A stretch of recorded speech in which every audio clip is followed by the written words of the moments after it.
So thank you very much for joining us. I'm Anica Landreneau. I'm HOK's firm-wide director of sustainable design. Hi, Ralph Dunell. I'm CEO at New Buildings Institute. And we were really excited to host you all here to co-host this event focused on leadership and embodied carbon, and really how, particularly at the A'23 conference, how the design community is leading in embodied carbon. So I'll just get started by reading some very brief bios about our panelists. So we have Ida Clare. Ida is the state architect at the California Department of General Services, and as state architect, she actively promotes strategies to minimize embodied carbon in construction materials, working closely with architects, engineers, and stakeholders to prioritize low carbon alternatives and innovative solutions. Don Horn. Don is a former Deputy Director, Office of Federal High Performance Buildings at GSA, and Don has a distinguished career promoting sustainable building strategies within the U.S. government, most recently focused on GSA's embodied carbon standards.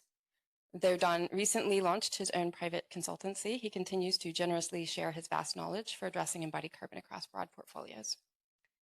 Josh Jacobs. Josh is Director of Sustainability at WAP Sustainability, and he is at the forefront of driving positive change in the built environment with a focus on addressing embodied carbon on standards development committees such as ASHRAE 189.1. He also brings extensive expertise in life cycle assessments, carbon accounting, and sustainable supply chain management.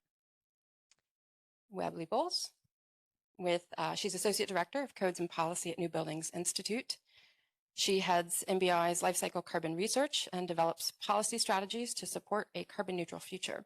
She writes technical whole building life cycle carbon requirements for jurisdictions such as California, and her current research efforts include embodied carbon in codes and carbon reduction in cultural institutions. And Sean Quinn is our firm-wide director of regenerative design at HOK. He brings regenerative strategies and nature-based solutions to all types of projects, from planning and urban design to architectural, landscape, interior design, and experience design. His data-driven approach ensures that solutions are based on ecosystem performance metrics related to water, air, carbon, soil, biodiversity, health, and well-being. So thank you very much, and thank you for joining us. I want to start with each of the panelists, and we can go in order, just taking a couple of minutes to share in their own words what they either have done or are currently working on that they think is most impactful, either in their day-to-day 9-to-5 job or in some of their volunteerism, their committee work, but most impactful to advance embodied carbon in the building industry. Don, I'll start with you.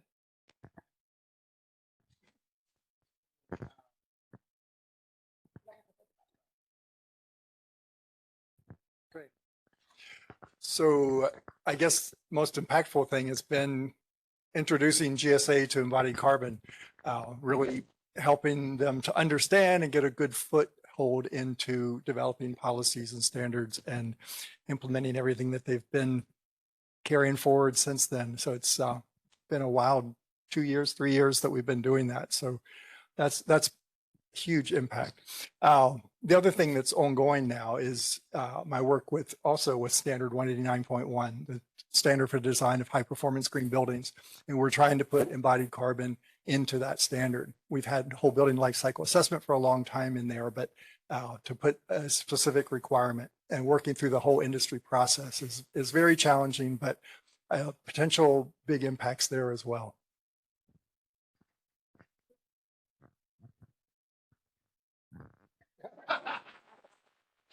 Hold on. We could jump around the line if that's easier. How green she works for California? Lovely.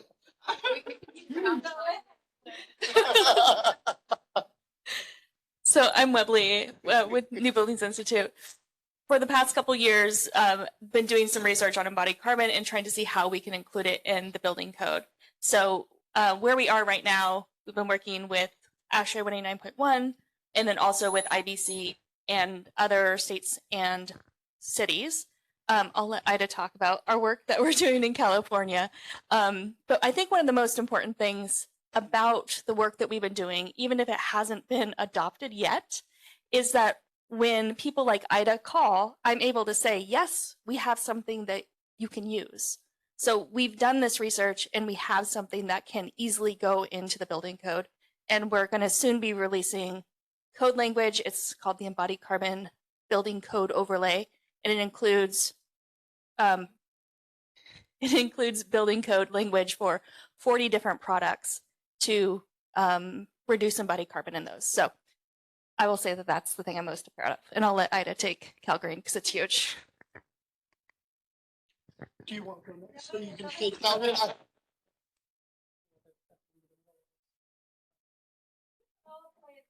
Okay, yeah. So I did the math the other day when we were chatting. I think I'm most proud of communicating embodied carbon and EPDs and some of the tools. And by the way, every time someone up here says EPDs, do a shot. You will have a great night. Wine's okay. Stick with water, maybe. A lot of bottle among us. Anyway, about 11 years ago, maybe a little bit more than 11 years ago, I did my first presentation on EPDs. And the entire room looked at me and was like, another acronym. But I've now presented on EPDs and embodied carbon and how to lower carbon through procurement on 5 continents. So I'm fairly proud of that. Architects, designers, specifiers, governmental agencies around the world. But I'll say I'm proud of that work that I've done, but it also stands on the shoulders of a lot of the people I'm sitting on a panel with and many, many others that I've dealt with over the years. Obviously, the intelligence that other institutes bring their knowledge up and we're just all sharing it, I think is what I'm most proud of, is to be able to share knowledge that others have given to me that I'm able to share.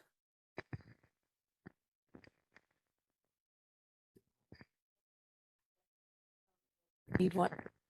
It works. Okay.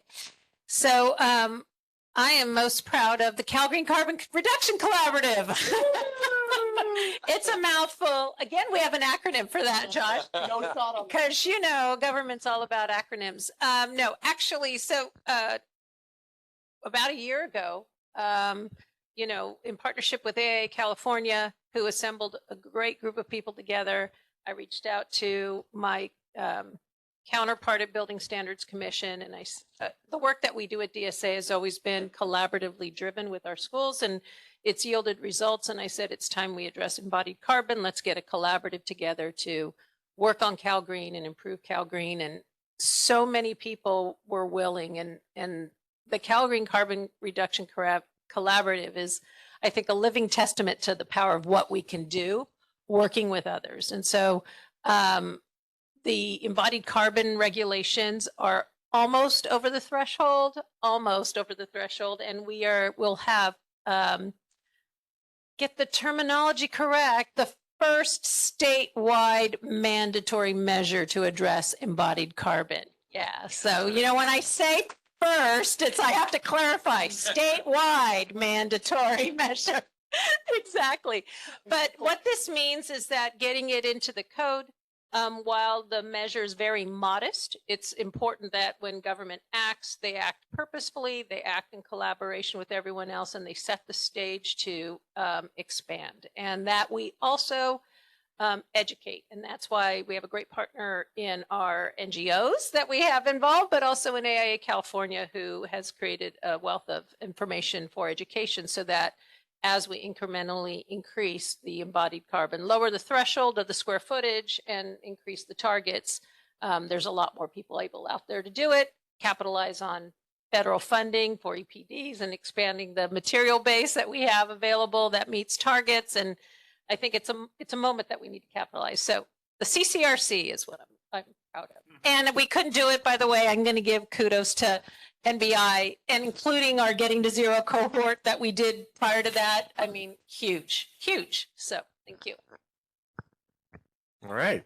I'd say we first started talking about embodied carbon probably about 13 years ago with the GSA, actually. We were looking at 1950s, 60s federal office buildings, these 1.2 million square foot behemoths of office buildings.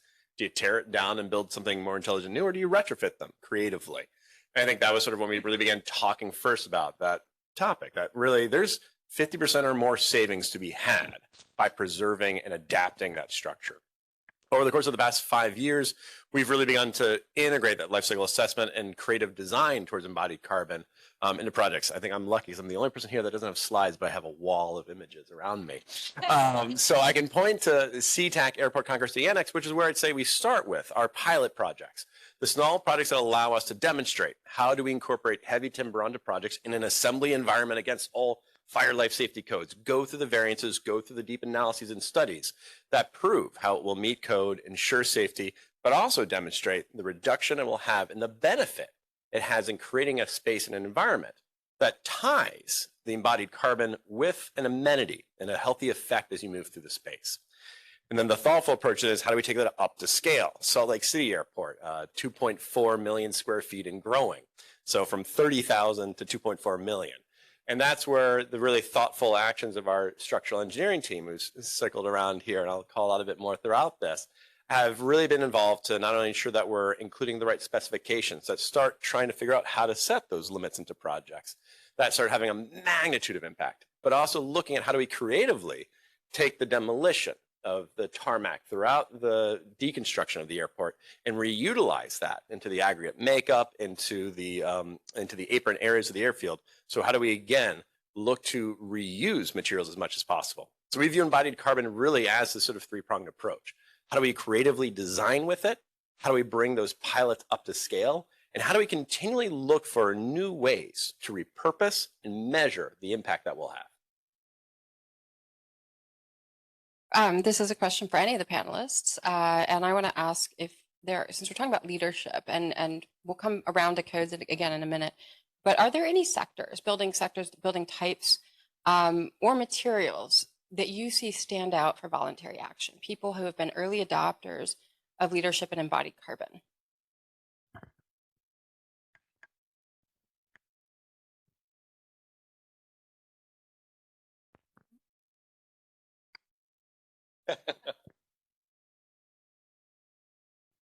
Go ahead.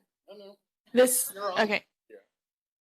I think concrete is kind of the obvious answer there, so I'll just take that first from everybody else. I won't take Cal Green first, but I'll take concrete first. There's been a lot of effort done around concrete over the last 10 years or so, and even more to come. And so I think that's a material that we've seen progress, which I think is really important to recognize that with that progress, there's been major reductions, but there's more to come. And especially with newer technologies, not just replacing portions of cement, but newer cements altogether. I'll jump in. So the structural concepts. So cementitious material, steel, we don't always think of as low carbon per se, but North American Steel has really decarbonized this to the point that they can. They've moved to electric arc furnaces. I believe like 97 to 98% of North American Steel is from electric arc furnaces now, which is a massive, massive reduction from where they were in impact before. So it's these structural concepts. And to be fair, LEED v4 kind of nudged them in that path, of which then Cal Green is able to pick up on the code side. With that, I would say federal government utilizing LEED, schools, universities, states who use LEED and things of that nature.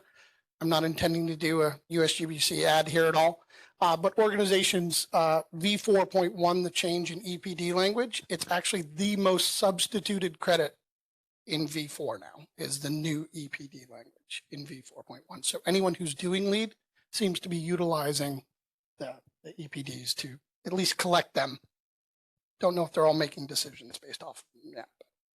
So concrete and steel have both developed roadmaps for getting to zero carbon for their products, which is really amazing that an industry would do that and kind of map out what's required. Of course, they're trying to make themselves look good, and it's some of the things off in the future. It's like, well, what are you doing now to actually get to those goals? So it's a challenge, but I think it really needs to be recognized that they did develop the roadmaps. That's really great. I'll say one last one, so we're calling on every structural material here. We can't leave out timber. And I think we're seeing three key evolutions here. First off is within code. That everything that has been built in the codes around timber has really been built around stick build. And so for the longest time, it's taken a lot of advocacy from regulators within the industry and experts within the structural industry to advocate for the char layer, to deal with the fire and life safety issues of it. But we're now starting to see real supply chain issues come into full effect. We're also seeing some of the challenges with that. And I still think some, let's sort of say, growing ignorance, well, I mean, not growing ignorance, but ignorance between suppliers and designers of mass timber systems against contractors and the ability to execute that. And so I think one of the opportunities we see right now is obviously a structural material that's already embodied carbon for centuries or hundreds of up to 100 years. And then needing to actually have contractors that are responsible enough and thoughtful enough to begin to work with that creatively. I think there's great examples of that coming forward. I think PDX Airport is going to be a really cool example. You guys probably have flown through and seen the construction of that. To be able to see that full flung demonstrates the extent of which we can see timber really become a creative building material. Yeah, sure thing. So why is this relevant? So one of the obstacles of timber is that, right, everyone views wood and says, well, wood burns, right? It's a very simple instinctual response. But heavily massed timber or cross-laminated timber creates what's called a char layer. It means that it'll actually, the exterior layer of that timber will take on much more higher temperature, and the exterior layer will char, meaning that the internal pieces of those timber members will withstand much higher temperatures than either concrete or steel. So a concrete or steel system will actually fall apart well beyond a mass timber beam. One of the, so I'm very envious of the architects that got to build PDX Airport, but we were happy to lay the foundations for that. SeaTac Airport, we had to go through a code variance process to demonstrate that within a double height assembly space, which obviously has ventilation, fire evac requirements, would be able to, through that system, withstand through that char layer any fire risk issues. PDX Airport, which is going probably, I don't know if you guys know, 1.2 million square feet, something to that extent, is building the largest mass timber airport project in the world. And so they were able to actually adopt the same code variants we did. So we're happy to have laid that foundation, jealous of the results, but happily envious, I'll say. And where that's so significant is we're now seeing a contractor that is not only working amongst themselves, but they've developed their own mass timber group that will work for other architects and for other contractors to help execute that work. And so not only have codes come up to speed, the design challenges have been met. And so the opportunities to design with that creatively at scale are here. I think the challenge, as we were talking about it earlier, is that supply chain will always be there. It sounds great that if we can responsibly harvest our forests, we can build, but there's still a limited supply. And so we do need a full mixture of concrete, steel, and timber. And I think there are great examples of actually those hybrid models that allow the best balance between all of these forces. Sean, how did you talk that long about Portland Airport and not bring up the green carpet? So I want to touch on the, go ahead. Yeah.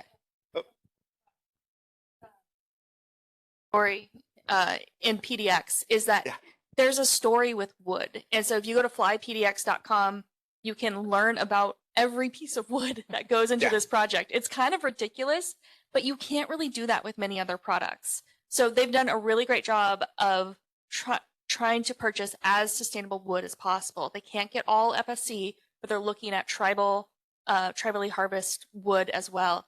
And they know where each piece of wood came from, which is really hard to do. But it tells this really beautiful story that you can't really do with other products. So I just wanted to add that. That's a great book. Yeah. I want to pick up on the structural material theme. And Dawn, we want to talk about the IRA funding for low embodied carbon materials. And GSA is identified, I believe, for materials to comply with that. And you commented recently on LinkedIn about the materials identified and the criteria. And I just want you to expound a little bit on whether or not you think this is sufficient to meet the demand of the industry and GSA's scope of work. Yeah, there's all kinds of directions I could go from that. So sticking specifically with IRA, Inflation Reduction Act, GSA got $2.15 billion for low embodied carbon materials. And the Inflation Reduction Act came out, and then the federal Buy Clean, and then they determined it would only be for materials: concrete, asphalt, steel, and glass, flat glass. And so that was very limiting. When we first heard for GSA, we were thinking a much broader range of materials. And yeah, it's kind of interesting, the whole background to IRA and who was pushing it and what they were pushing it for and where the money was going. It's really great, the whole concept that money goes to different agencies for different purposes, to develop standards, to give grants, to help plants and help industry and jobs and manufacturing. So each agency kind of has a different aspect that they are involved in. With GSA, it's purchasing and buildings, but we don't buy materials. We build projects. And so trying to figure out how that money can be spent for materials is kind of difficult, because you can't just pour concrete and put tenants in it. So yeah, that's to me, there's no way that they're going to spend $2.15 billion if they keep limited to 4 materials. Right now it's CEQ and the White House Climate Policy Office that's kind of directing that. EPA kind of has the say according to the letter of the law. But so I think, yeah, put pressure on EPA to expand that list of materials. I think for GSA in particular, what do they build the most of? They don't build a lot of new buildings anymore. It's tenant fit outs and changing buildings, existing buildings for different tenant agencies and things that are changing over or just refreshing their space. So all the finished materials, so ceiling tile and grid and carpet and gypsum board and all of these things that there are many reasons why, each one doesn't have the impact of concrete and steel, but to really have the big impact on concrete and steel, you need new plants, and each plant's costing, $4 to $5 billion and taking 5-7 years. This money has to be spent or obligated by September 30th, 2026. And it's already been a year and there's hardly anything happening. So, that's 3 years to spend that much money, and it's not going to happen with just those materials. So yeah, get the materials that are churning more quickly and have an impact there. It sends a message to the whole industry, to all the industries, that yes, this is important no matter what you're creating or producing. And also, I think that there's the opportunity for more creative, innovative, bio-based materials in some of those products because they can be more experimental. If it fails in 5 years, it's probably going to be replaced in 7 years anyhow, so it's not a big deal. But with experimental concretes and other things, it's years of testing before you get, deal with the risk and whatever. So yeah, it just isn't matched up with where the money is and how it's being spent. So that's my issue with IRA. But I can say a lot more. So one quick thing there to note, obviously we all could say things about IRA for lots of times.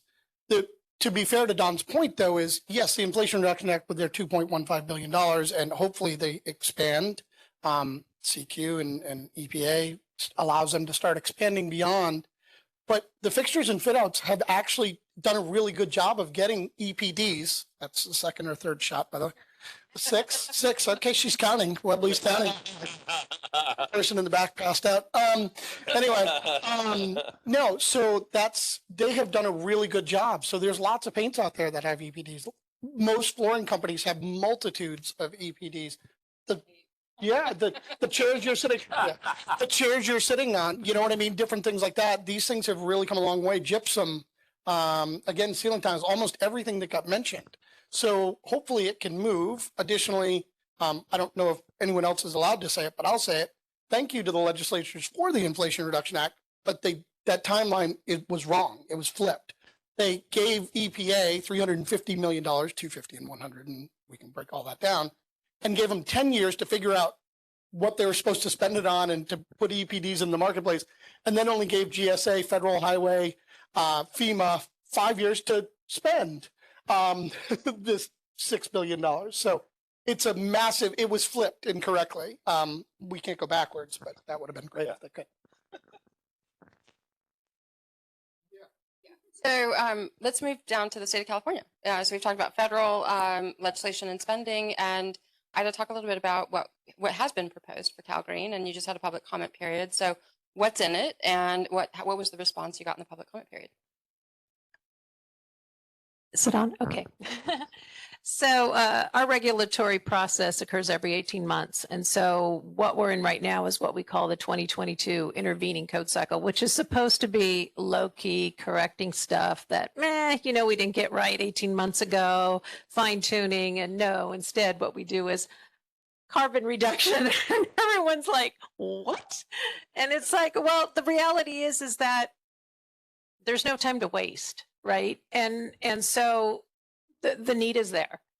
And so getting everyone together, a little bit about that process. Once we just established a collaborative, it was really starting to reach out to all these industry folks, including concrete, because that was one of our goals. Ours is based on Buy Clean California Act, which does not include concrete, includes steel, rebar, flat glass, insulation, but does not include concrete. And we're like, well, come on, how do you not address the largest element that contributes to this?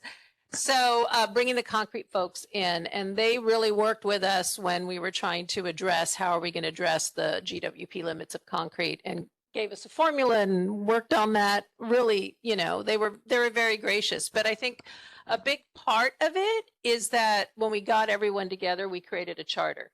And it created buy-in. And what we said was, this is our goal. So everyone here who signs on to this, they informed it. You're signing on to this goal. You're not here to be the naysayer.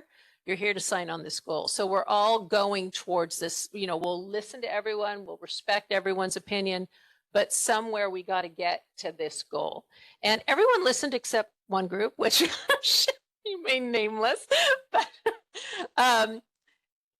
we worked with them too, and we got a very modest measure in, and so the measure is, thank you Webley, and USGBC and Rocky Mountain Institute. We worked hard on this. They brought the talent and the solution. All I brought was turning it into regulatory language, which is what technical geeks do, like me. And thank you. But the process is options. So for buildings, for schools, because DSA regulates CalGreen for schools. California Building Standards Commission regulates all other non-residential construction, which is why it was a partnership. We all started out for 50,000 square feet was our threshold to address carbon reduction in 3 ways. One is building reuse, using 45% of retaining 45% of the enclosure and 45% of the structure, and having worksheets document that. Second option is whole building life cycle analysis on the products for Buy Clean, demonstrating a 10% reduction in global warming potential. And then the third was just prescriptive standards. And that's where the weighted analysis came in for concrete. But basically it was an easy way that with EPDs, you can demonstrate by having EPDs that you've met the prescriptive limits. And that is limits that are really easy to achieve right now, especially for buildings as large. The opposition and to, respectfully everyone, the opposition really came a lot from the enforcement entities, like how do we enforce this? But they did collaborate with us, and they pushed us to develop tools where we invoked third-party verification, we invoke design professional signature, right? Like they said, this is important. We understand it's coming. We understand we need to do it, but how are we going to enforce this? And really, without regulation, how do you enforce it? So they pushed us, and then ultimately they're on board, which is great. But so we did get consensus for this. So through the regulatory process, we had our 45. We go to the Code Advisory Committee. That was in February, and the threshold was increased for all non-res construction to 100,000, only for 18 months. January 1st, with the new code in 2025, it will be down to 50. Schools were maintained at 50, and DSA, we didn't get any pushback from our schools, and our schools, when they're built, they last 30 to 50 years. It's not like other non-residential construction, so we felt important that if there's new school buildings that are of that size, they need to start at 50,000. And we estimate we have about 45 projects a year that are actually of that size. So that come into us. So, we're gonna work on that. But we were able to do a very big endeavor in an intervening code cycle without much opposition. And in our 45-day comment period, no opposition. And what that means is Building Standards Commission, even if someone comes and objects to it at the commission, it really shouldn't be considered because their opportunity was supposed to be when it was 45 comment, because we're required to respond to it. So, you know, still crossing my fingers, but it looks like it's going to happen for an intervening code cycle package, which is quite a big deal. Yeah. The inclusion of reuse of existing buildings in this code. And I feel like we don't sufficiently address the opportunity to use less material. And so this is for any of you. How do you think we can encourage, either through voluntary measures or through codes or regulatory measures, the use of less material or the reuse of existing buildings? So, No. yeah, so I was thinking too, when you mentioned the options there. So the first thing about reusing buildings, with reducing embodied carbon in buildings, it starts with planning, deciding whether to build or not. And do you use existing buildings? Do you build new? If you build new, where and what size and type, whatever are you building? So all that up front, that's for owners and portfolio managers and others. So that's that level. And then it moves to the architects and the design of the building. So yeah, optimizing the design, less material, or how you're going to use that material, or selecting your structural system, or what proportion of different materials for the structure. So all those decisions are design decisions that architects are influencing. And then at the very end is the buy clean, and that's really the contractors or whatever. So once you know what you're putting into the building, you're actually purchasing something. And I also have a really big beef with buy clean. I don't know who named that. And with the federal buy clean task force, I said, can we rename this? And no, it's already getting too much traction. But it's buy cleaner. It's a greenwash because it's not clean. It's less bad. So yeah, unless you're really getting zero carbon materials, which is not building or using, you know, some other type of true zero carbon material. So yeah, that having that mindset of thinking first what you're building or not building, and then how you're designing, and then finally at the end is the procurement. You don't start with the procurement. One of the more unique and sort of still evolving measures right now happening here in California is that of CEQA. And so for any parcel of land that that a developer might want to build on top of, they're beginning to tie the carbon emissions, both embodied operational as well as vehicle mass transit, oriented with the total capacity of what they can build on that site. So if you get a 35-acre site and you get a FAR of 0.5, that means you can do 1.75 million square feet. If you're able to demonstrate that you're going to have a more transit-oriented development and you can calculate your VMTs down, well, they'll give you an extra 10%. If you can demonstrate that the entire development is going to be net zero energy, they're going to give you a little bit more. If you can demonstrate that the structural materials and the embodied carbon, they'll give you a little bit more. If you can demonstrate that you're replenishing the environment and ecosystem services, they will give you a little bit more. And so I think, and this isn't a completely formalized process yet, but it's begun to go through, and we're dealing with it already in local jurisdictions. But that's where I see not only are we trying to set limits, but how do we actually incentivize the responsible use of carbon? So optimizing rather than minimizing or maximizing these approaches, that we can think through this whole solution across a more full stream of what carbon really means for a project. Yeah, go ahead.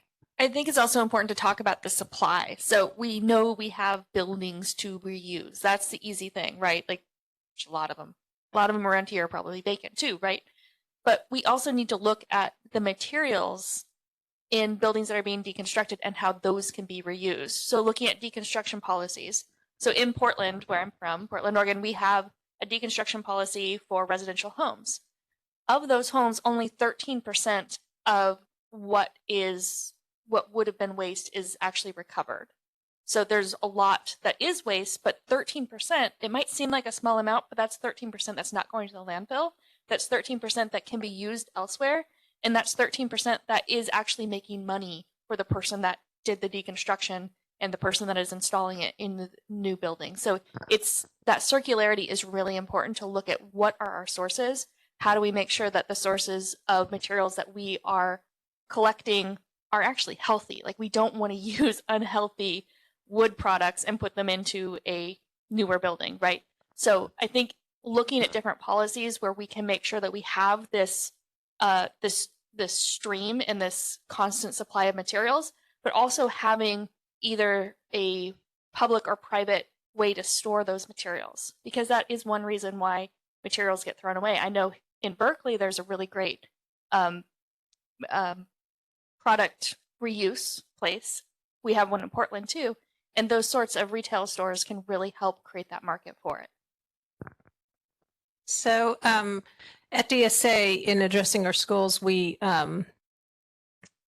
discovered, well, I shouldn't say discovered, but we've had this issue where we have this regulation that says when a school building reaches 50% of its, when a school building modernization reaches 50% of its construction value, then it has to have full seismic upgrade, right? So you're looking at this delta, right? And through construction cost escalation, we've had many school districts that are faced when they come to us that they hit that threshold even though they haven't tried. And so their whole planning process is derailed. And oftentimes what happens is that they're like, well, this building's not worth saving. We're going to just demolish it and build new. And to me, I had a problem with that. It's like, how does one regulation, right, totally derail a project and totally derail all these existing buildings that have value? And so that's what we're working on right now. We have an existing buildings task force that's comprised with architects and engineers and DSA and looking at an alternative to changing this 40-year-old regulation that says, you know what, we had schools that were designing modernizations to be under the target, not making any structural improvements. And that building's going to live another 50 years, but it's not going to be any safer for the kids. And that's the whole concept of the Field Act. Not to mention that when people see new, they think safe. And so there's a disconnect. For me, I think the disconnect also, translates into how do we put our values that we're trying to educate on one level and not have regulations that are counterintuitive to that. So when you're talking about even industries that need to change, about the building code needs to change. I mean, the building code is centered around building safety alone, and it really needs to start addressing planet safety, because if our planet's not safe, it's going to harm us as people, which is what we're trying to save in building safety, right? So it's shifting around this concept of looking at what is intuitive in our building codes that's creating to existing buildings not being reused, and changing them and really looking at new ways to reuse them, and also creating this image of value when we do, like changing the mindset that we can make them look new and beautiful and timeless and have value without it being new.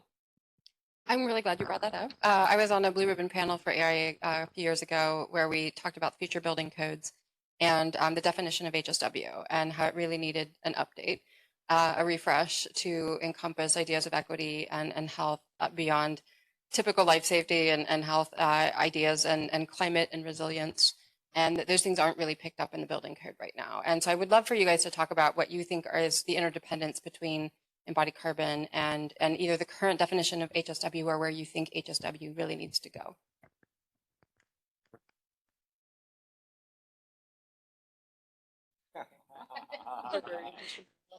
I know no one cares about these microphones. Oh yes, thank you for those that are live streaming or watching us online.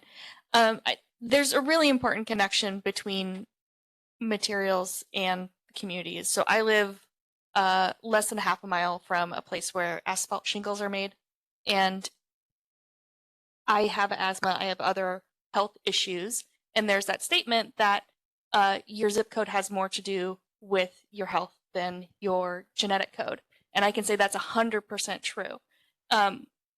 Malarkey Manufacturing, it's actually the name.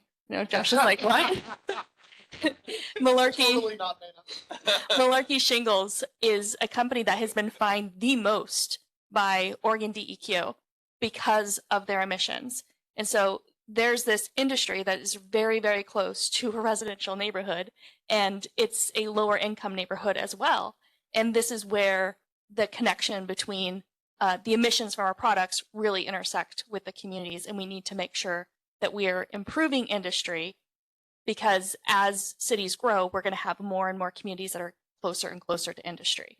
So there's definitely a health connection there, and we need to address it. It's not just my neighborhood, it's every neighborhood. I mean, Ralph, sorry to call you out, Ralph, lives clear near a glass manufacturing that has been fined as well. Like, and this is a city that is known for its clean air, but we have a lot of toxic air around us. So it's interesting from a standpoint, going back to the statement of safety, right? I think if you're in this room, you believe that sustainability and safety are the same word, right? The triple bottom line concepts, people, planet, profit is certainly part of that, which would have been my answer to the last question as well. We need to make it profitable. From a health and safety standpoint, though, as we're lowering quote unquote carbon, which by the way, embodied carbon, we're misusing that term, and I'm the biggest culprit of it. We're talking about all greenhouse gas. And when you're doing life cycle assessments in material or whole building life cycle assessments, you're looking at more than just quote unquote carbon, which is represented under the global warming potential limit, which is kilograms per CO2 equivalent is how it's looked at, right? When you're looking at your EPD. I know. I've noticed that. But there's 6 other categories there. Abiotic resource depletions, both fossil and mineral. There's, again, emissions into the air that are listed in there. There are water degradation, things of that nature.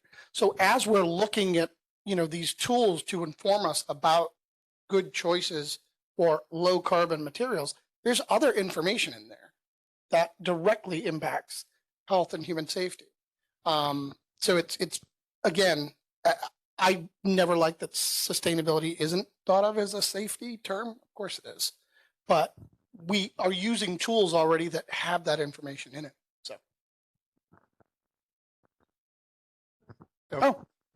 So another example of a location in Seattle, there's this one federal building, older historic building, and it had the great, angled skylight through the main corridor or whatever. It was all covered over and stuff. And I said, oh my gosh, this is so neat. Why don't you open that up? Because we tried that before, but we can't do it because there's a concrete plant right next door. And so the particulates from that actually get on the glass and they corrode the glass. So it doesn't stay clear. It would be, ruined within a couple of years. So that's when I first started thinking about that.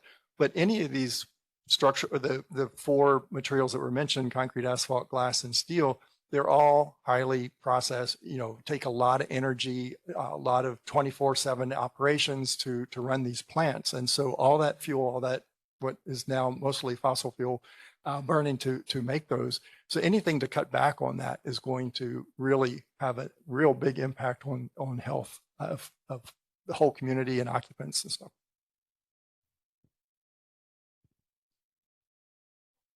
I was going to open it up to audience questions if you guys are finished responding. And then I'll start with Ralph, and then I will pass the microphone around. And it may make a noise. Sure.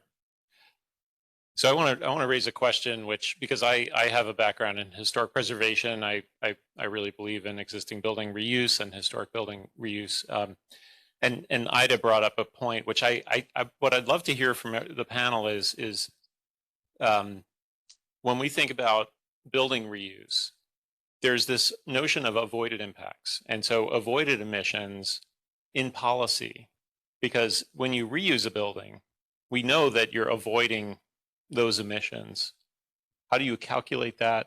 How do you actually get credit for it so that you can basically get people to reuse more buildings rather than demolishing them and using low embodied carbon materials in their place? And not only that, I would say, like, the difference between a minor gut rehab and a full gut rehab, like Washington, D.C., we see, down to the skin or down to the frame. So how do we build regulatory infrastructure to take credit for reusing buildings in a way that is going to actually help us to keep that building stock? I can start off by responding to the how do we demonstrate it. We had this come up recently on AAGSC courthouse building, the Moss courthouse, and the retrofit done to it. And you start looking at the embodied carbon purely of the existing building and the interventions made to it, demonstrates a very similar pattern, 10 to 15% reduction. But what we did to really demonstrate the efficacy of it was to simply use the reference baseline standards that we have, design out a similar massing of that courthouse anew, and be able to actually demonstrate a 60% reduction in embodied carbon through avoidance of creating a new building and not taking any consideration of the carbon that would be impacted by demolishing and waste and landfilling the demolition of the project. So there's more savings than what we're even able to show just by doing that. But I think that's one of the most important first steps, is that we're able to really start calculating and quantifying not only how do we design anew appropriately, how do we retrofit appropriately, but how do we make the decision? I think that really gets tied in very closely. And I don't know if we did much in this, and maybe Jacqueline Lee, who actually led the life cycle analysis, could speak to this. It's doing the life cycle cost analysis for it. In that, when we begin to early on in a project look to decide, are we going to tear down, let's be frank, it's a demilitarized, site for which there are hundreds across the U.S. where it's a real question mark. It's going to be a lot to save this building, but is it worth it or not? And we need to actually do a little bit of not only the seismic and structural estimation of those properties, but also understand how much will be saved if we can appropriately retrofit that and bring that to current code. The unique piece, I'm sure you'll follow through, is what's the incentive or towards doing that? Yeah. So, yeah, exactly. A lot of the way codes have been developed, right? Especially all our building codes, as an event happens, we react to it, right? The code gets better. An event happens, we react to it. And a lot of that means everything is beefed up. Concrete's beefed up, the cement we use, right? And it's all kind of like, in some ways, a solution, because it's been demonstrated solution, because we can get to concrete strength and everything using different kinds of cement, right? And less of it. It's, I think, changing a mindset, and I think that's what we need to also look at in our codes regarding retaining existing buildings and incentivizing it. Our Cal Green measure does that as an option for most people. I'm sure most owners, when we say, well, we got to do a whole building life cycle analysis or get APDs, and it's probably going to go, let's look at saving the building, right? Because that's an easier one to understand and grasp. And I think, I don't mean to be glib about it, but I think in a big effort, because it's going to be an option that will refine, hopefully there'll be more of an option of it being used. And I think a lot of it, when it is an option, we can say, look, you're meeting code requirements, you're meeting embodied carbon requirements, you're meeting time requirements generally, you're meeting hopefully cost requirements by saving some of this, you can get people in sooner.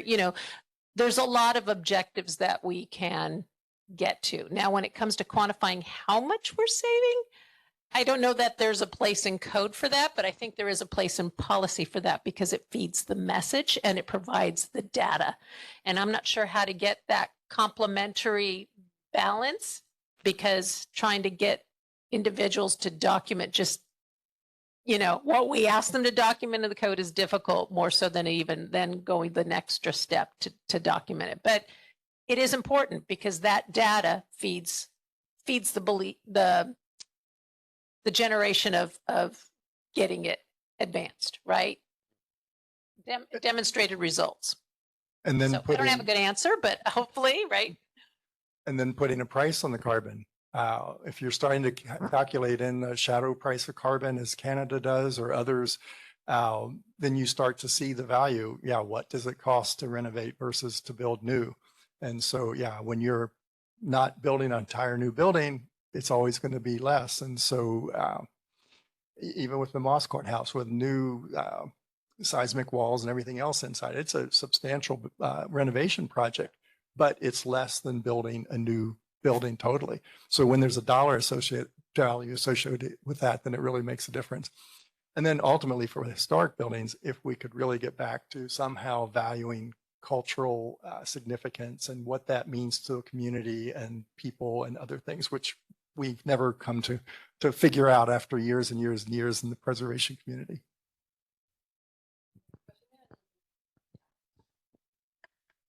Hi there, I'm Bronwyn Barry of Passive House Network. Just a question to the audience. We've heard a lot about using less. And I wanted to just flip that and ask the panelists about what about the products that we can use more of and that we should be using more of? And how do we start to have that more nuanced conversation about incentivizing bio-based materials, stuff that actually is really much more carbon sequestering, and how do we start getting our industry to look at that and connected to that, how do we get those products more readily available in the marketplace to make it easier for architects to use them?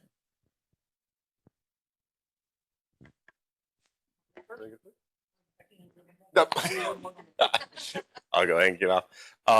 So I lead our regenerative design practice, which is really looking at trying to be net positive. How do we be nature positive and look to not only reduce to hit zero, but actually reduce to give abundance.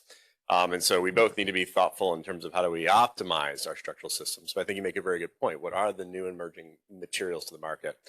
The challenge that we have within the construction industry is always is pretty consistent. Our projects move very fast, which give us very little time to research and test. And so we need to be really creative and strategic, probably most likely on design build projects where we have the opportunity to work with a thoughtful contractor to do that research and innovation, to test out and prove at a small level how those systems could move forward. But I also think we need to be really creative about how we program our buildings, that actually the lowest carbon building is going to be the building we don't build at all. If we can build less by actually being more thoughtful about an aviation master plan, if we can go from 1.2 million square feet to 1 million square feet, well, that's 20% reduction before I've even looked at a LCA model. That's simple math for all of us here. But I think then moving forward to your point of carbon sequestration, where we've gone in the analysis methodology here has been going through structures first. They represent the biggest scale impact that buildings have. We've delved now into building materials, and for the past several years, we've talked more about EPDs. We're up to 10 shots now about the role it plays in the interiors. And while interiors represent a smaller impact, they represent the highest turnover. And so the scale over a 50 or 100-year lifespan of a building, interiors can actually be the one thing that's actually, it's not all the embodied carbon at once. And so we need to, I think where we've seen already happen both through EC3, the ability to start looking at a really broad database of materials and their ingredients, but also start to really begin quantifying that effectively. The next layer we need to go into is in the landscape. If we are planting trees on a site, they're hopefully going to last 150, 200 years more than the 100-year building.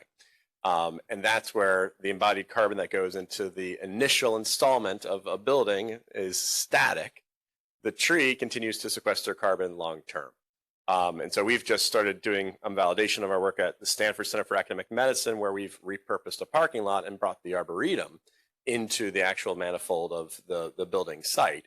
We've enhanced our space from having 0% open space to 40% open space and are quantifying now the actual carbon sequestration effects, biodiversity benefits that site has. And so I think going back again to a more holistic approach to this, not only do we need to expand beyond concrete, steel, and timber, because none of those actually drive us to zero. We don't actually have a truly carbon neutral structural material.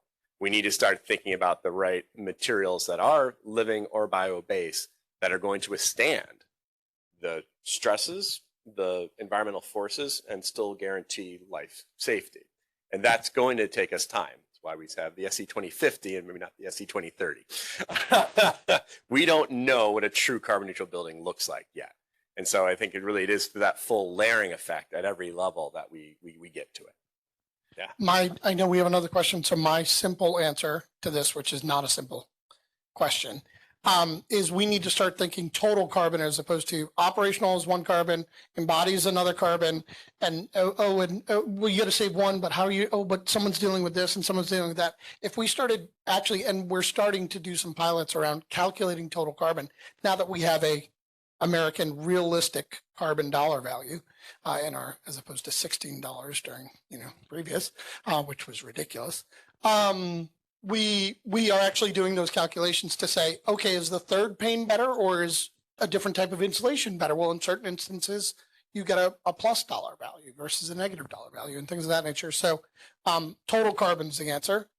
Stop treating operational energy embodied as separate, treat it as carbon.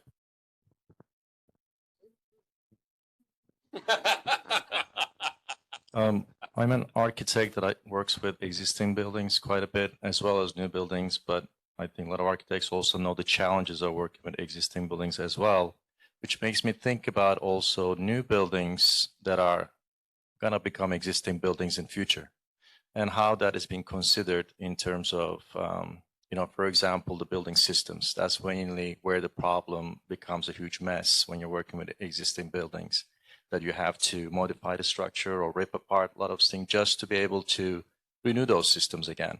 So how is basically the embodied systems, if you will, in a building has been thought about to be able to be taken over or be reused in future as well, if that's been considered. The other thing is with for every building we're thinking about as a new is going to be an existing building in future to be readapted or rechanged. And you mentioned 50-year or so life, but it actually happens a lot often than that when somebody, new ownership takes it or want to modify the building, for example. The other one originally didn't have this question, but appeared to me because we work with the historic buildings as well. And a little bit disappointed with the historic building code in this, when we look at these new issues that are coming out with the climate change, where they're allowed to, for example, still in this time use single pane glass and basically be able to shortcut through this performance-based codes. And I would like to see that is changed. In a sense, we can, I'm sure, find still a way of achieving the aesthetic values. There are some manufacturers still do, for example, a not so perfect glass face that's more historic looking, but that's the part I also wonder how it's been thought of or included in the codes as well. Historic buildings get exempted from too. Should buildings be required to use? On the first one, from what GSA had done, so if you have like a museum quality building where you can't change your single pane glass or whatever, that's a whole different situation. GSA never had buildings like that. That was Park Service, whatever. But GSA buildings were all functioning office buildings, so they had to meet the same performance standards. So you did interior storms or exterior storms, or replacing with double glazing within the existing wood sash of the window, whatever. So yeah, it could be addressed and was expected to meet the same performance standards. And that's what I think we need to move to in general, unless it's some really pristine museum quality building. So I'm working on this project called Culture Over Carbon, where we're looking at some of these historic homes and trying to benchmark their energy consumption. And one question that keeps coming up is, how can we maintain them being historic when some of them are in coastal lying properties and the foundation is deteriorating, right? This is a historic preservation question that I'm not going to answer, but I think that there are ways to do this, and it's a similar way that we need to do it even with non-historic buildings, which is to document those materials, the changes that are happening within the building, so we understand it, so that becomes part of the record of the building. Yeah, we had to replace the foundation, or maybe we moved the building. I know all of these are very touchy historic preservation topics, but there needs to be more of a forum around this. We have a couple of historic preservation professionals on our staff, and they're thinking about these things. So I think with some deep funding, we can work on that code.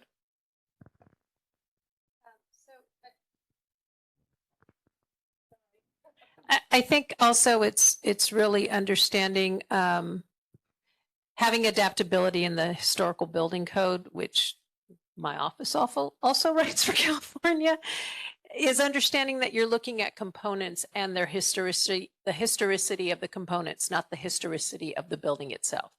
You know, let's look at the windows. Is there anything historic about the windows in this fabric? No. Okay, then let's improve the windows, right?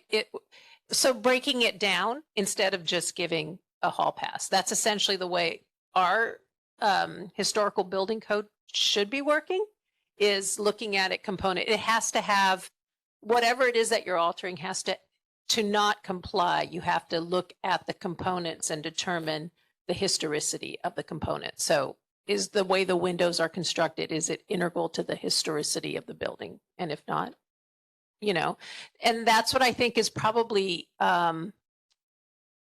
you know, at least an incremental way to approach it, where we can improve at least to a certain degree without just saying you get a hall pass.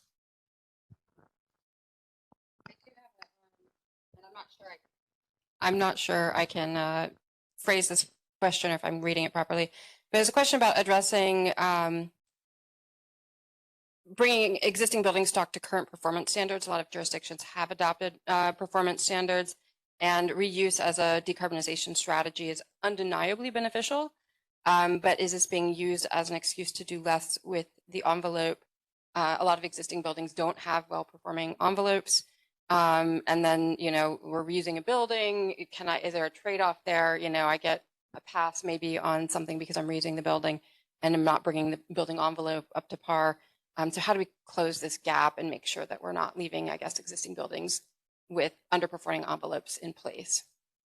I'm not sure if I phrased that the way the actor wanted me to. Yeah, it goes back to my easy answer from before. You need to look at total carbon, right? So, okay, yes, you're saving an existing building, an existing structure, and you're, oh, great.